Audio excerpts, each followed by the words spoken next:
Welcome back, horror fans, cinephiles, and Giallo enthusiasts. This is it. We are at the final episode for Giallo Reads concerning cruising, and we got the last two chapters. Let's get into it.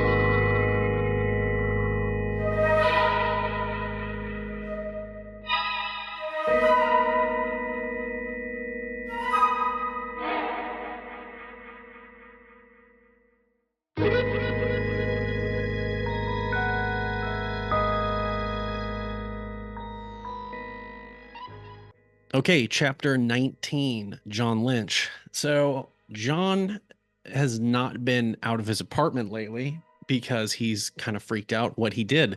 He mentions that, I mean, he's kind of blaming the other guy, like, well, I mean, I guess he thought I was the killer because I did have a knife to his throat, but he didn't have to, he should have responded differently. And then he mentions how he overdid the killing and the sexual mutilation because he was like, I guess I was trying to make it look like it was the killer. I didn't want to, I can't come forward that I did this. And so he hasn't been out recently because he's just been in his head a lot. But he calls Edelson up, and Edelson is really cheerful, and he finds out it's over. It's over. We're pulling the decoy program. We caught him. Well, we didn't catch him, but he mentions the guy must have gone like crazy, and he overdid it, and he was killed six people at a bathhouse before the strong arm guy working the front door came in, kind of apprehended him and turned the knife on him and killed him in self-defense. And he's like, "You're getting a promotion. All the other guys are getting promotions." John assumes that means Edelson is also getting a promotion.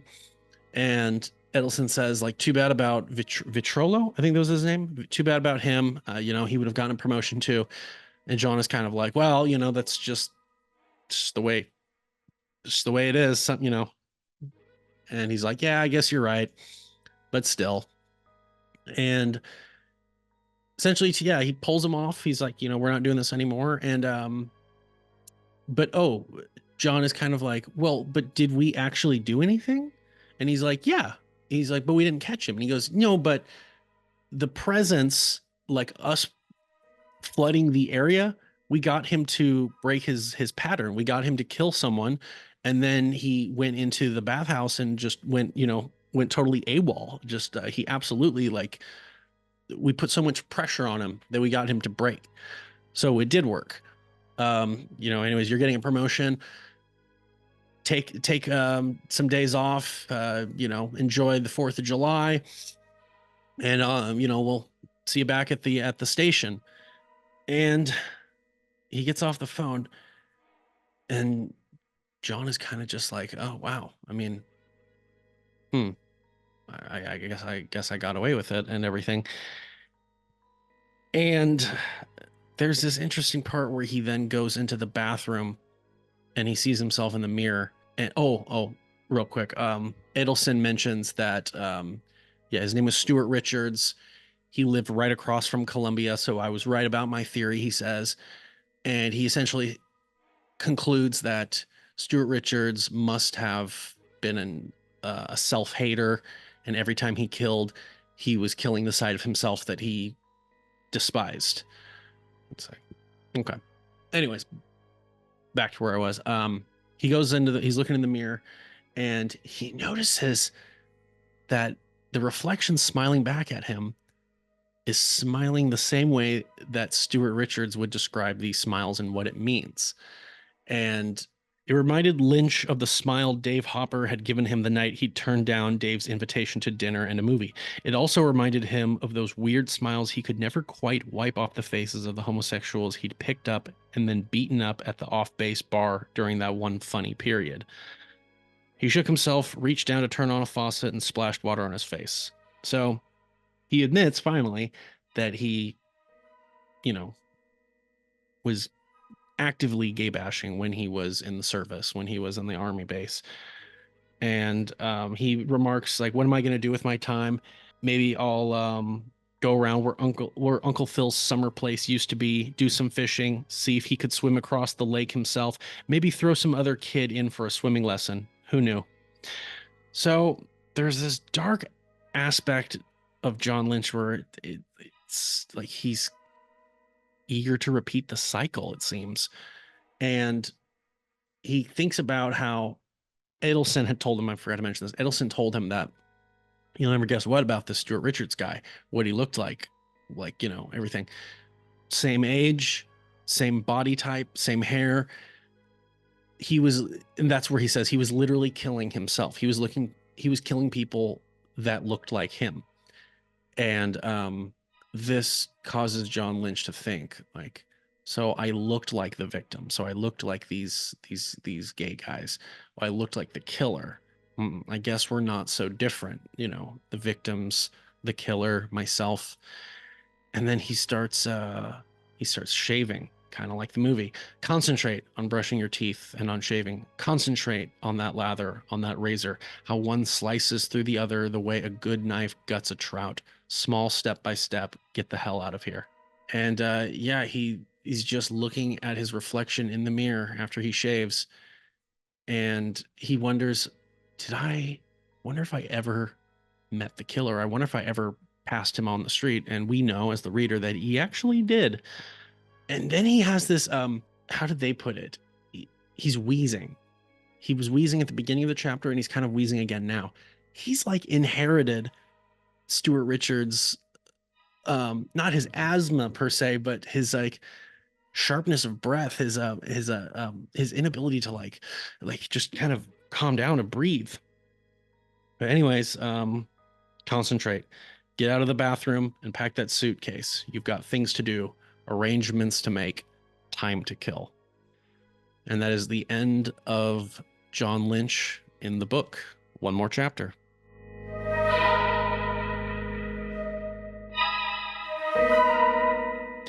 All right. Chapter 20, Edelson's Notebook. This is the final chapter. Edelson remarks Thursday, June 30th, that he got called in to the chief inspectors, I believe, and there's a new body. 24 hours after he disbanded the decoy program, another body came up. And he mentions Stuart Richards' parents are trying to sue because they, dragged his name through the mud, and he's like, go on, sue me. Like, they caught him at the bathhouse. There was 12 witnesses. Like, we didn't just, smear this guy. So I'm going to read this again. So he goes down to the lab to see, and he goes, why'd I do that? Force of habit. Anyway, it was the same job of butchery. Multiple stab wounds, sexual mutilation, victim the same physical type. Dark hair, mid-20s, medium build, with one difference. When the medics examined this, David Hopper, they found semen traces in his mouth.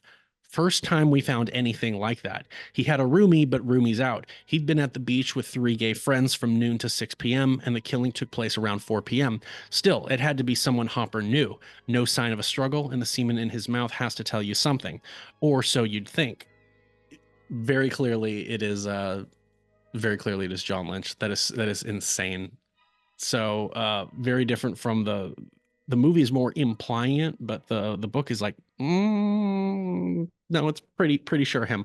And then Edelson starts thinking, well, shit, either the person who killed David is our main guy, which would make sense because the MO matches, except for the blowjob, and maybe reading about the killings in the newspaper caused this Stuart Richards guy to go on his own killing spree. That's why the killing spree at the bathhouse doesn't actually match the MO. Maybe this was just a spree thing, just a one-time thing, and that's what that is. And then he also, so yeah, and then he also thinks maybe we did catch the guy. Maybe this is another copycat. Maybe this is a copycat, an initial copycat. It doesn't know. For proof, he offers the fact that none of the Turkish bath victims comes anywhere near matching the similar appearance of the first 6 victims. I think he's dead wrong. The blowjob, that's crucial. As far as I'm concerned, we never had anything like that before. One possibility is that there's been some change in the killer himself, dictating this change in MO, or there's a new killer, maybe more than one new killer in the field. That's happened before, too, imitation being the sincerest form of flattery. I think it's going to be a hell of an active case from here on out, but who cares what I think anymore? And that is cruising. Um, I could talk at length about the differences between the book and the movie, which I prefer. It's hard to say. The movie is its own beast.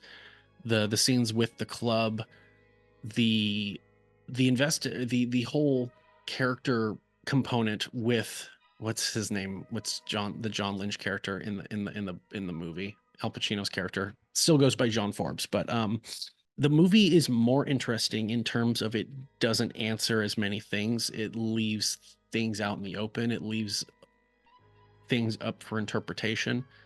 That is more interesting. You spend more time with the detective character. You hardly spend time with Stuart Richards. You do at a point, like in the final act. But yeah, and the book is also it's also one of these things where it's like you can't really adapt this to a movie, not just because of the content and like the subject matter, but it's a lot of in people's heads and what they're thinking. And so it's like, how are you going to do that without either having a bunch of narrations or, you know, books and movies are different and you can't just adapt it 100%. It just won't, it's not the same. And if you were to do a movie 100% adaptation of a book, it would probably not be that good because they're different mediums and what works for one does not work for the other. But I do like the book. Book. I do like the book. I gotta say, I think it's the first time I've reread a book in the same year. I have reread a couple books, but it's usually been like a year, a couple years later. But I read Cruising twice in the span of like 4 or 5 months. And I'm glad I took notes. I'm glad I did this because I'm not the best with remembering minute details. So it was good. I'm glad I did this. I'm glad you watched. I'm glad you made it this far. Yeah. If you've read the book, I would like to know what you think, what your takeaway is. If you haven't, maybe you will read it, although I pretty much gave you everything.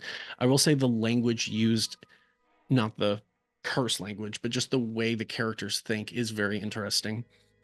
Um, it's competent, but it's not like it doesn't have that same level of artistry that's like, wow, that is profound. It's not like Shakespeare level where you're just like, damn, that is good. There are a few things where you're like, oh, that's good. Um, I certainly think it's better than something I could write, but like, could I write on this level better than this? If I actually practiced a lot of writing and honed the skill, yeah, it's achievable. But yeah, that's all I've got to say. There's going to be more cruising content out there. It's in the Giallo adjacent podcast. There's the cruising or how Giallo is cruising video. And I don't know if anybody wants me to explore this more, let me know. I really enjoyed it. I'm down to talk about this at length. Anyways, thank you for watching. This was the first Giallo Reads show.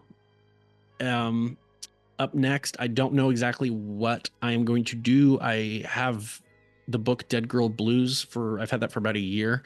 I will cover that in a very similar format, although the structure of that book is a little different. So I don't know if it's going to be exactly like, chapter, chapter, chapter, chapter, chapter, chapter. Like, it's one of those books where the chapters can sometimes start at the bottom of the page. It's not just like, you got a whole part of a blank page and then you turn it and then there's a new chapter. They just kind of throw the chapters willy-nilly. And I don't even remember if they're numbered.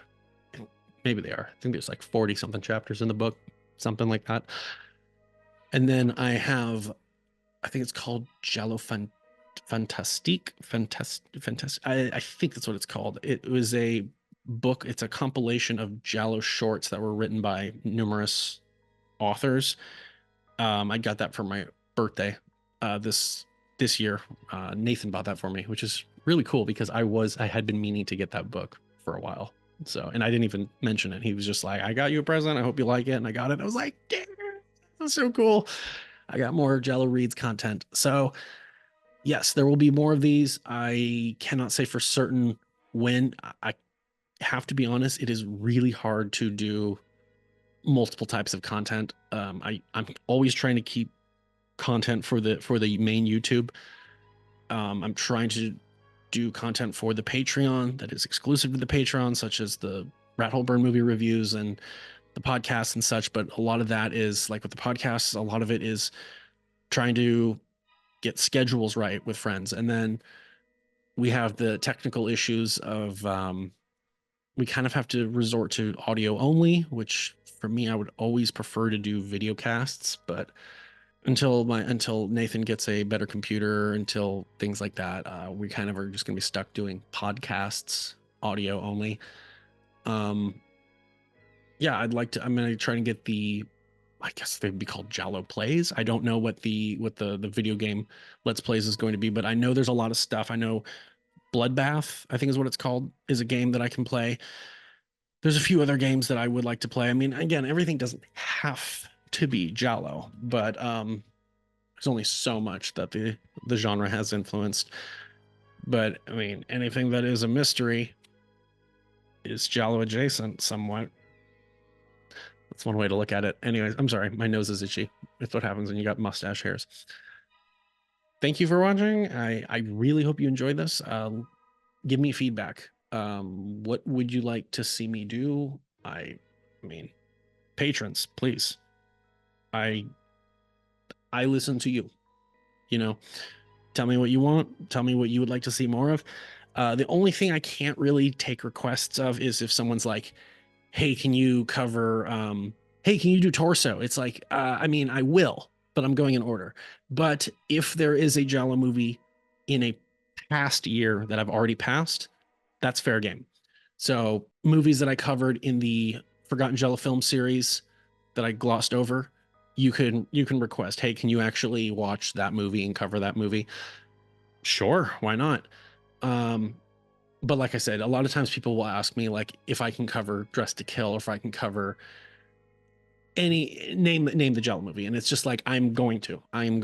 It's just I'm trying to go in chronological order. Case of the Bloody Iris was the only exception because Celluloid Dreams was releasing that home video, and they asked if I could talk about the product. And granted, I could have just talked about the product. I was like, well, let me cover the movie. It might give them also some good rapport for people getting interested to buy it. I don't know. I don't know how much sway my channel has.